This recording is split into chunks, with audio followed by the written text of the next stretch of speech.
네, 그럼 지금부터 이번 토론 내용 두 분 전문가와 함께 자세히 짚어보도록 하겠습니다. 조기현 민주당 공명선거법률지원단 부단장, 정태근 전 의원 나오셨습니다. 어서 오십시오. 네, 안녕하세요. 안녕하십니까. 일단 대선이 일주일 남았습니다. 네. 이제 코앞에 다가왔는데 아무래도 오늘 토론회를 보고 시청자분들 또 유권자분들께서 대선 당일에 누구에게 표를 던질 것이냐 상당히 좀 결정하시는데 영향을 주지 않았을까 이렇게 좀 생각이 되는데요. 총평부터 들어보겠습니다. 먼저 좀 말씀해 주실까요? 예, 지난 2017년 대선 기준으로 네. 일주일 전까지 지지 후보를 결정하지 못한 유권자가 대략 한 30% 네. 정도 되는 걸로 이제 조사가 있었습니다. 현재도 실제 초박빙 선거구도 상황에서 누구에게 투표할지 아직 결정하지 못한 유권자가 꽤 될 것이고 이분들이 어떤 선택을 하느냐가 대선 결과를 좌우할 것으로 보는데요. 일반적으로 지금까지 실제 이 TV 토론이 이 지지 후보 결정에 크게 영향을 못 미친다는 것이 일반적인 분석이었는데요. 이번 선거는 좀 다른 것 같아요. 예. 첫 번째, 두 번째, 세 번째 이 대선 토론 진행될 때마다 토론 결과에서 나온 이슈라 후보의 대응 이런 것에 따라서 여론이 이제 바뀌는 추세가 나타났고 실제 어떤 이슈가 특별히 부각되지 않는 선거에서 후보의 어떤 자질이라든가 능력을 확인할 수 있는 게 토론회였고 토론회를 통해서 지지 후보를 결정하겠다는 유권자들 비율도 꽤 높은 것으로 알고 있고요. 그런 걸로 볼 때 오늘 토론회를 통해서 최근에 상승세에 있던 이재명 후보가 승리로 가는 어떤 교두보를 확보했다. 뭐 이런 토론회로 일단 총평할 수 있겠습니다. 알겠습니다. 자, 우리 정 의원께서는 어떻게 보셨습니까? 저는 조 단장님 평가하고 좀 다르게요. 네. 기본적으로 지금 토론이 지지율에 큰 변화를 갖고 있지는 않습니다. 근데 이제 큰 실수가 벌어지면 당연히 이제 지지율에 영향을 미치죠. 네네. 예를 들면 지난번 4차 토론 같은 경우에 윤석열 후보 같은 경우에는 한미일 동맹과 관련된 발언에 애매모호한 점들이 있었고 아마 이제 이재명 후보는 그 우크라이나 대통령을 비하하고 전쟁의 책임이 마치 양비론적인 얘기를 한 것이 큰 타격이었죠. 그래서 특히 이번에 마지막 토론이기 때문에 후보들 입장에서 봤을 때는 결정적인 실수 여하가 사실은 영향을 많이 미치는데 네. 어떻든 오늘 이렇게 큰 실수는 없었던 것이 분명한 것 같고 약간 토론 전략의 차이는 있었습니다. 그러니까 이재명 후보 같은 경우에는 상대적으로 예를 들면 개벌 공약들을 강조하면서 예를 들면 여성, 청년, 노인, 장애인 이러면서 뭔가 최대한 득표를 더 얻겠다. 네. 이런 식의 이제 자기 공약과 정책을 설명하는 부분들에 대해서 강조점을 많이 두었고 윤석열 후보는 분명하죠. 그러니까 정권 교체를 바라는 세력을 결집하겠다라고 하는 것들에 대해서 일관성들을 갖고 문제를 제기했던 거고 오늘 좀 특징적인 것들은 뭐였냐면 심상정 후보 같은 경우에는 사실은 아주 혹독하리만큼 이재명 후보에 대해서 강한 문제 제기를 했어요. 네. 그거에 비해서 안철수 후보는 사실 오늘 윤석열 후보하고 안철수 후보가 또 넥타이도 같은 색깔의 넥타이를 메고 오고 거의 공세적인 질문을 안 했어요. 그래서 보시는 분에 따라서는 무슨 단일화 논의를 다시 하려고 그러나 할 정도로 굉장히 우호적인 분위기로 진행된 게 아주 좀 특징적이었습니다. 그러면 일단은 조 단장님께 이걸 한번 여쭤보고 싶습니다. 오늘 아무래도 이제 시청자분들께서도 굉장히 관심이 많았을 테니까 어떤 이슈가 가장 귀를 사로잡았을 거라고 좀 보세요? 아무래도 이제 사회정책 토론회였기 네네. 때문에 이제 각 후보들이 갖고 있는 이 정책이나 비전 또 복지에 관련된 부분 특히나 이제 기본소득이나 이런 부분들에 대해서 계속 쟁점이 되어 왔기 때문에 이런 부분에 대한 구체적 대책 이런 부분에 관심은 있었을 겁니다. 근데 이제 결국에는 토론의 마지막에 다시 불거진 이제 대장동 이슈가 눈에 띌 수밖에 없었는데요. 근데 좀 안타까운 것은 시종일관 세 번 토론에 이어질 때까지 결국에 이 대장동 이슈를 가지고 이 토론회를 마무리하는 것이 국민들 보시기에 좀 어땠을까? 좀 별로 좀 불편해 보였을 것 같고요. 더군다나 이 제기한 내용도 보면 물론 녹취록을 가지고 양측이 계속 공방을 해왔습니다만 녹취록에 근거해서 이렇게 공방을 하려면 이전에 나왔던 녹취록의 내용에 대한 신빙성을 어떻게 할 건지 본인이 또 그건 인정 못하거든요. 그렇기 때문에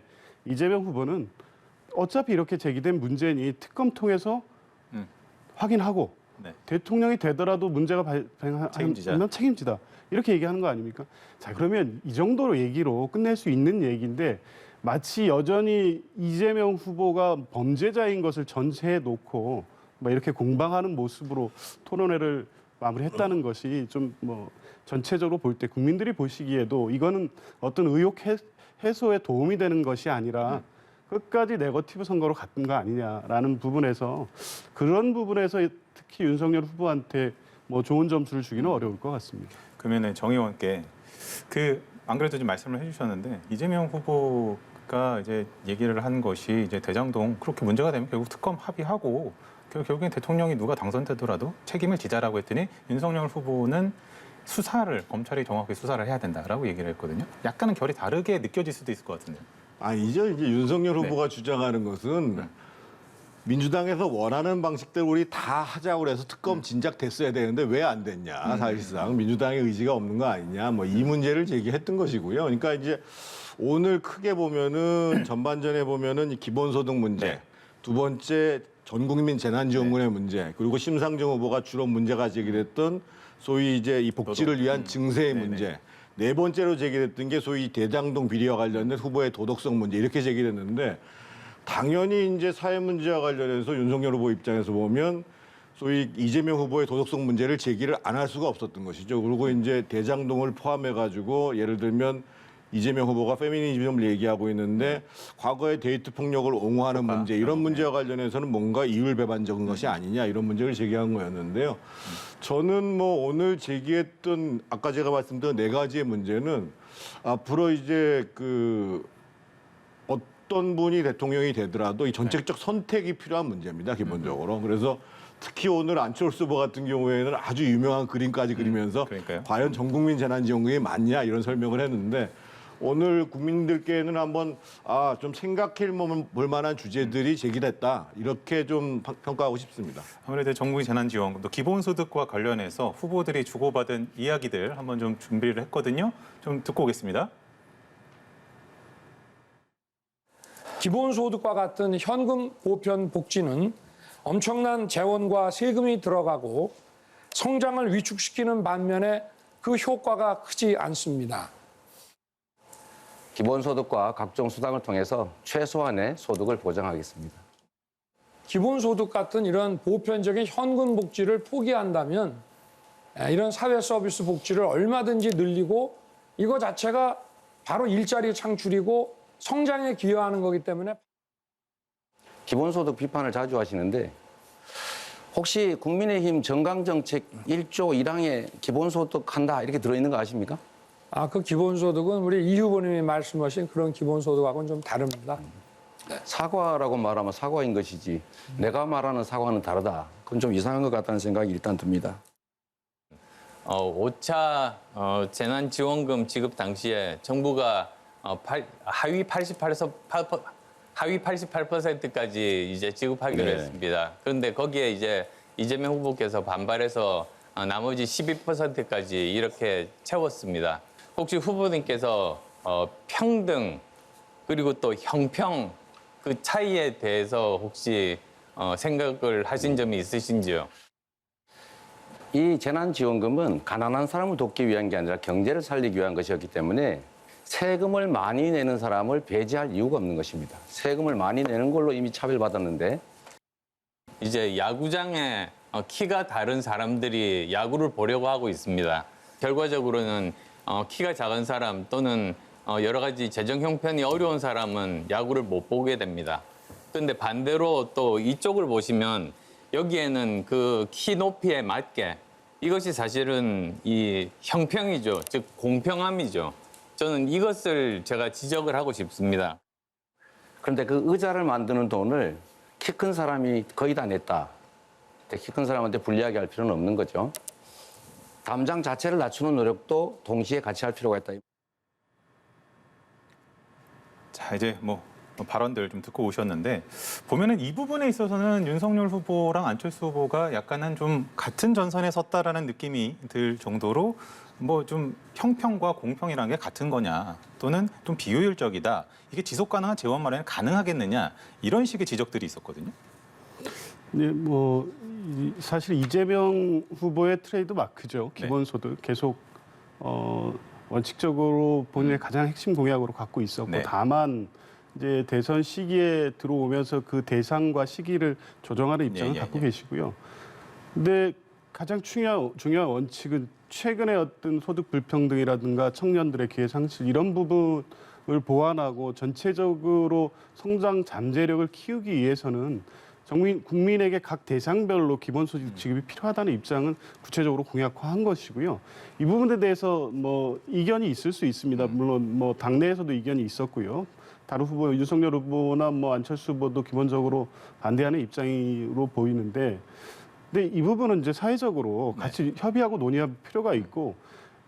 이재명 후보는 일관되게 이제 주장해 왔던 것이고 국민들도 이제 그 부분에 대한 평가는 있을 것으로 봅니다. 다만 이제 오늘 이제 얘기했던 주제는 이제 이 복지 대책이라든가 재원 마련과 결부시켜서 결국에 기본 소득에 대한 재원 마련이 가능하겠느냐 문제와 그렇게 들어가는 재원에 비해서 실제 어떤 정책 효과가 있을 것이냐에 대한 문제 제기였는데요. 이 재원이라는 거는 뭐 이재명 후보가 분명히 말씀을 하셨지만 증세 없이 불로소득 부분이라든가 탄소세 등 교정 과세를 통해서 확보한 재원으로 실제 이 사회적 경쟁력이 다소 부족하고 힘든 어떤 청년 세대라든가 농촌 네. 등등 지금 기본소득을 지급하겠다고 말씀하신 데에 대해서 지급을 하겠다는 것이기 때문에 재원 대책이라든가 정책 효과라든가 이런 부분에 대한 확실한 어떤 뭐 분석과 내용을 가지고 하신 말씀이고 이런 부분이 오늘 설명된 부분에 대한 국민들의 좀 평가는 있지 않을까 봅니다. 증세까지 이제 말씀을 해주셔서 다음에 좀 짚어보려고 했는데 일단은 기본소득과 관련해서 오늘 공방이 오간 부분은 어떻게 평가하세요? 이재명 후보 입장에서 보면 아프죠. 그동안 사실 기본소득과 관련해서 입장을 계속 바꿔왔기 때문에 예를 들면 이제 그래서 오늘 방어하는 내용이 국민의힘 강령에도 그런 게 있지 않느냐. 근데 국민의힘 있는 강령에는 이제 중위소득 이하에 있는 사람들한테 예, 예. 기본소득이거든. 예를 들면 내년에 서울시에 살라고 하는 안심소득이라든지 뭐 부의소득 이런 건데 그럴 정도로 사실은 이재명 후보 입장에서는 뼈 아프게 이제 다가가는 거예요. 특히 이제 재난지원금 문제도 오늘 좀 당황스러웠을 거예요. 예를 들면 구체적으로 안철수 후보가 전국민 재난지원금을 준 나라는 전 세계에서 미국, 일본, 한국뿐이 없는데 미국도 기본적으로 연봉 7천만 원, 네네. 5만 불 이상은 안 줬다 이런 얘기를 했단 말이에요. 그래서 그런데 오늘 이제 심상정 후보가 아주 그 날카롭게 지적을 한 게 예를 들면 윤석열 후보 같은 경우는 증세 계획 없는 거 알겠다. 그런데 당신은 증세 할 거냐 올 거냐 그러니까 없다 이렇게 얘기했단 말이에요. 기본적으로. 그러면 없는데 어떻게 기본소득을 비롯한 이런 확장적 정책들을 할 수 있느냐. 이 문제에 대해서 사실은 이재명 후보가 얘기를 했는데 이게 이제 답이 잘 안 되는 거죠. 그러니까 그런 측면에 있어서는 아마 유권자 여러분들께서 까우뚱하지 않았을까 이런 생각이 듭니다. 이게 좀 증세에 관련해서도 후보들이 나눈 이야기들을 좀 준비를 했거든요. 같이 좀 듣고 오겠습니다. 그다음에 우리 윤 후보님 그 증세 없는 복지는 허구다 이런 말씀 들어보셨어요? 뭐 과거에 우리 당의 유승민 의원께서도 여러 말씀하시고 했죠. 저는 증세 없는 복지는 허구고 감세하는 복지는 사기다 그렇게 생각합니다. 부유층을 대표하는 정당의 후보라면 이렇게 어려운 재난의 시기에 오히려 부유층에게 좀 더 고통 분담해 주십시오 이렇게 이야기하는 게 저는 책임 정치라고 생각합니다. 기본적으로 써야 될 복지에 대해서는 지출 구조 조정, 그러니까 효과가 떨어지거나 또는 단기적인 경기 부양성 한시적 예산이라든가 이런 것들을 줄일 수 있으면 줄이고 또 자연세수 증가해서 나오는 것 한 연 한 27조 정도가 되는데 그런 거를 합치면은 제가 복지 전체 공약에서 잡은 돈이 한 266조 정도 되고 그거 거짓말이에요. 복지가 한 100조 그렇게 말씀하지 마십시오. 그 추계를 안 근거도 해보셨어요. 없이 자료를 갖고 와서 얘기를 하시든가 자료를 후보님이 내셔야지 왜 저더러 내라고 합니까? 자료 없이 그냥 와서 막 아무 말이나 하는 데는 아니지 않습니까? 자료를 내세요 그러니까. 이제 경제 규모가 커지면 자연스럽게 세수가 늘어난다. 아마 그런 것일 것으로 보여집니다. 근데 우리 심 후보님 증세 계획이 아니 있으시네요. 그러니까 말할 기회를 주십시오. 네. 저희는 증세 자체를 할 계획은 없다. 이제 분명하게 말씀드립니다. 그럼 증세 계획이 없다면은 100% 그냥 그 저 채무 국가 채무로 하겠다는 거 아니겠어요? 우리 이재명 후보가 증세를 얘기하는 저더러 좌파적 관념이라고 이야기하고 증세는 자폭행위라고 말씀하실 때 제가 깜짝 놀랐어요. 제가 그런 윤석열 말한 적 후보한테나 들을 만한 얘기를 들었던 겁니다. 이거는 굉장히 비겁하고 무책임하다고 근데 생각해요. 그런 얘기 하려고 자꾸 지어내십니다. 아니 자, 이제 증세와 관련해서 또 이야기를 좀 듣고 오셨는데 뭐 둘이 말씀 나누신 것 중에 오갔던 이야기 중에 좀 눈에 띄는 부분이 있으세요? 대목이 혹시? 뭐 예, 이 워낙 강조해서 말씀을 하시니까 이게 오늘 이 자리에서 말씀하신 것 같이 비춰졌는데요.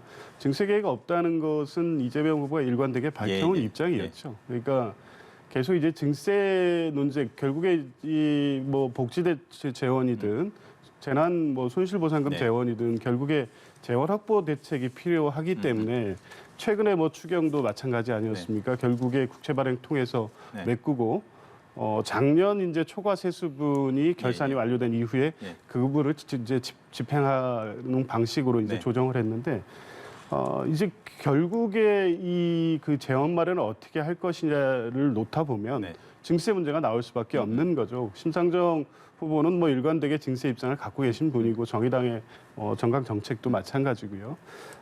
이재명 후보는 증세를 통하지 않더라도 새롭게 부과된 어떤 탄소 관련 세금이라든가 부동산 불로소득에 대한 교정을 통해서 네네. 일정 정도 세수 확보가 될 수 있고 또 자연 세수 증가분이라는 게 있지 않습니까? 지금 문재인 정부 초기에도 400조 예산이 지금 올해 예산이 600조가 넘어가는 것이 결국에 경제 규모가 커지면서 세수 증가분이 발생되기 때문에 이제 그런 방식으로 재원 확보가 가능한 이상 굳이 증세를 통해서 이제 국민들의 이런 부분에 어떤 사회적 갈등을 할 필요가 없이 할 수 있다라는 명확한 입장을 갖고 계셨던 것이고요. 그런 입장은 이미 뭐 계속적으로 명확하게 증세를 통해서 추가적인 어떤 복지 재원이라든가 손실보상에 대한 재원을 확보할 계획은 없다는 것은 일관된 입장이었습니다. 그런가 하면 또 안철수 후보가 이제 그 윤석열 후보를 향해서 이제 266조 원 추가적으로 세수가 들어가는 부분 앞으로 그 계획에 있어서 그것이 뭐 이제 그 국회 예산처에서 책정해 놓은 것을 보고 이제 추정을 한 것 같다는데 그거 자체가 2% 세수 증가를 반영을 한 것이기 때문에 이미 증세라는 거를 인정을 하신 거다 이렇게도 지적을 하셨어요. 근데 답변 시간이 없어서 답변을 못 하셨는데. 없어서 안 하신 건지 뭐 잘 모르겠습니다만 지금 사실은 문재인 정부도 마찬가지고요. 특히 이제 근로소득세 같은 경우는 소득 구간이 동결돼 있어가지고 엄청난 증세가 이루어지는 거고 뭐 부동산 세제는 말할 것도 없는 네. 거죠. 그래서 현실적으로 지금 그 자연적인 증세가 이루어지는 부분들은 인정할 수밖에 없는 부분들이고요. 네. 근데 오늘 사실은 심상정 의원이 제기한 이 증세 문제에 대해서는 사실은 앞으로 누가 대통령이 돼도 심각하게 고민해 봐야 됩니다. 그렇죠. 왜냐하면 어차피 지금 이미 재정 지출이 많이 이루어진 상황이고 그리고 이게 대선 때 사실은 후보자로서 증세 문제를 얘기하기가 굉장히 부담스럽거든요. 그러니까 사실은 이 거대 양당 후보들은 거의 증세 문제를 얘기를 안 했어요. 그리고 실제로 보면은 세수 추계 그리고 재원 문제에 대해서 예를 들면 윤석열 후보는 266조, 이재명 후보는 300조 얘기를 했거든요. 그래서 이 문제에 대해서는 저는 솔직히 날카로운 문제 제기를 받아도 그것은 당연하다고 생각하고 앞으로 누가 집권하더라도 제가 봤을 때는 이 증세 문제 그리고 이제 첫 번째 토론할 때 안철수 후보가 제기했던 게 국민연금 개혁 문제 얘기였잖아요. 연금 개혁 문제하고 증세 문제는 누가 대통령이 돼도 지금은 피했지만 얘기를 깊게 검토하고 집권 초기에 할 수밖에 없는 문제다. 이렇게 말씀드릴 수밖에 없습니다. 알겠습니다. 그런가 하면은 또 이제 페미니즘도 이제 화두가 됐어요.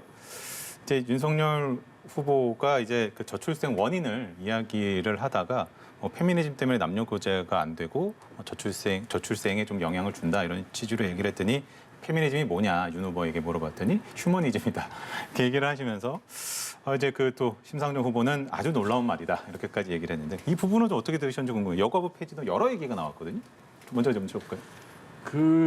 오늘 윤석열 후보가 이제 페미니즘 관련한 질문에서 약간의 실수를 했죠. 근데 네. 휴머니즘이라고 얘기한 건 아니고 휴머니즘이라는 범주 내에서 여성에 대한 존중 뭐 이런 부분들을 표현한 거다 얘기했는데 오늘 사실은 페미니즘에 대한 답변보다 문제가 됐던 거는 성인지 예산에 대한 것들을 정확하게 이해를 못했어요. 그래서 그 문제와 관련해서는 그 실수가 있었는데 그것을 아무래도 이제 윤석열 후보가 사실은 이제 예산이라는 것을 그 두 분은 국회의원을 네. 하신 분들이고 그리고 이제 이재명 후보는 그 성남시장 경기도지사를 네. 했잖아요. 그래서 아무래도 포괄적인 국가 재정에 대한 이해가 떨어지는 부분들은 뭐 어느 정도 양해를 할 수밖에 없는 문제인데 그럼에도 불구하고 앞으로 이제 특히 이 페미니즘과 관련된 특히 윤석열 후보가 여가부 폐지를 얘기를 하면서 이제 양성평등 문제를 얘기를 했으니까 이 문제에 대해서는 이게 이제 소위 표를 위해서 갈라치기 하는 것이 아니라 기본적으로 양성평등을 위해서 우리가 보다 더 적극적으로 내가 정책을 주장하고자 한다. 그리고 이러한 기본적으로 양성평등의 과제, 예산, 정책 이런 부분에 대해서도 좀 명료하게 이해를 하고 있다. 이런 부분들을 보여주려고 노력을 해야 되죠. 사실 오늘 그 윤석열 후보가 SNS에 여성의 안전한 대한민국을 만들겠다고 했네요. 그럼 성범죄 척결 뭐 이런 식으로 글을 올리고 그리고 또 맘카페에도 뭐 들러서 뭐 영상 메시지를 냈다고도 하고 그런 상태에서 오늘 이렇게 연달아 나왔단 말이죠. 그래서 시청자분들은 아마도 그 연계해서 좀 이해를 하실 것 같은데 어떻게 좀 보셨어요?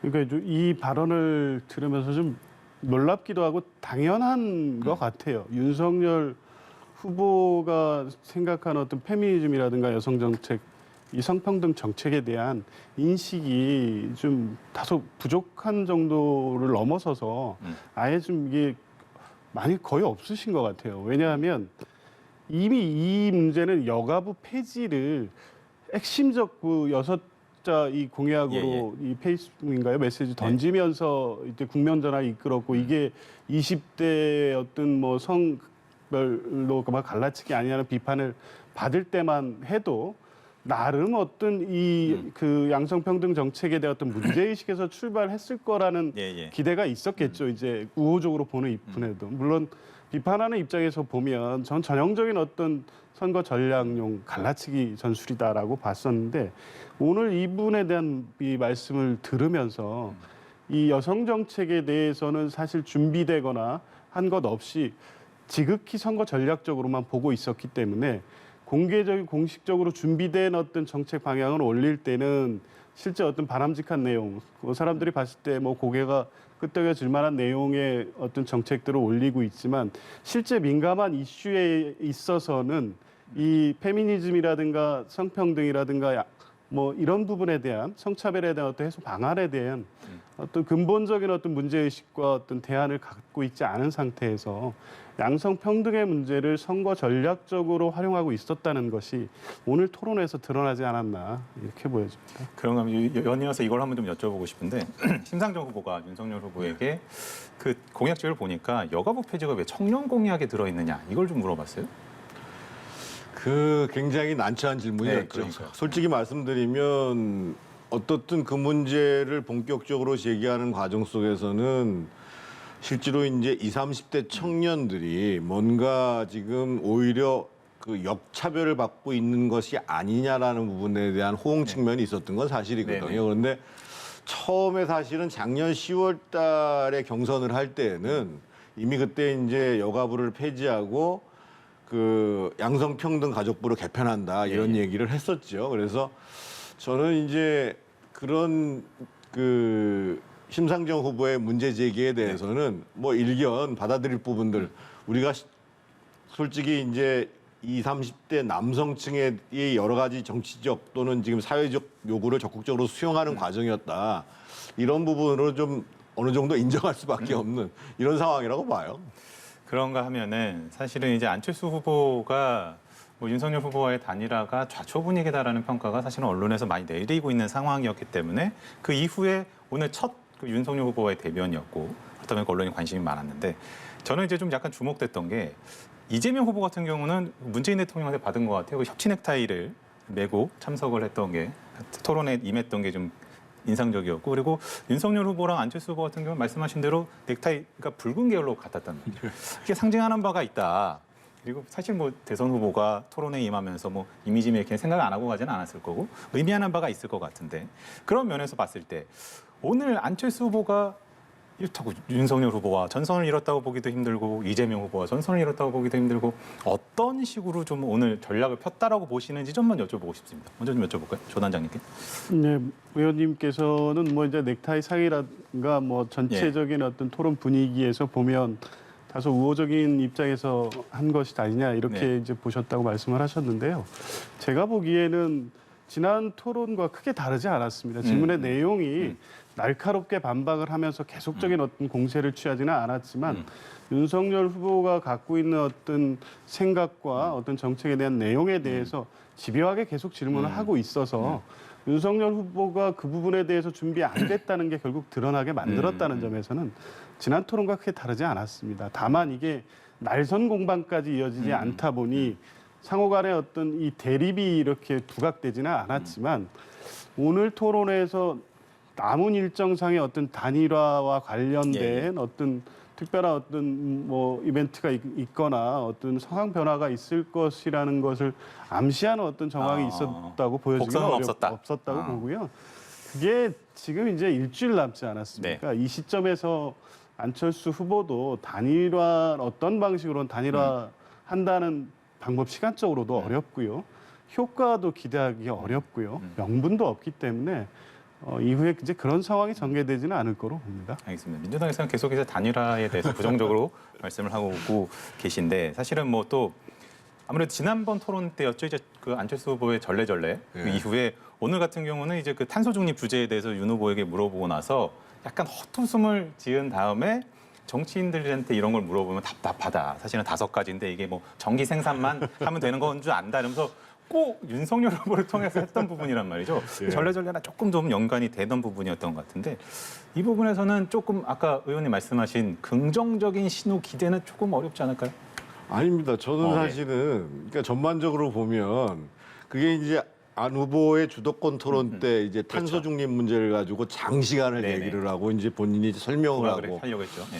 저는 어떤 느낌을 받았느냐면요. 아, 내가 이렇게 과학기술 정책에 강점이 있으니까 나랑 같이 일을 해야 되는 것이 아닌가라는 뭔가 암시를 주는가 비슷한 그런 느낌을 받았고 반면 예를 들면 이재명 후보에 대해서는 초반에도 사실은 재난지원금 문제 가지고 세게 문제 제기를 그렇죠. 하고 있고 주도권 토론 때에도 실제로 당신네들 그 부양의무제 폐지 완전 폐지 안 한 거 아니냐 이 정부에서 청와대까지 이런 얘기하면서. 식으로 이제 문제 제기를 한 것 같거든요. 그래서 뭐 제 기대인지는 모르겠습니다만 내일 또 무슨 역사가 또 이루어질 수 있는 가능성이 조금은 더 많이 생긴 거 아닌가 이런 느낌을 받았습니다.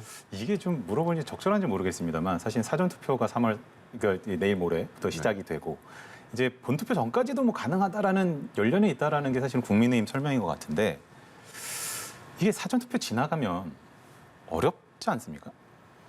어떻게 좀 전망하고 계세요? 뭐 실제 이제 투표 용지도 인쇄가 그러니까요. 된 상태고요.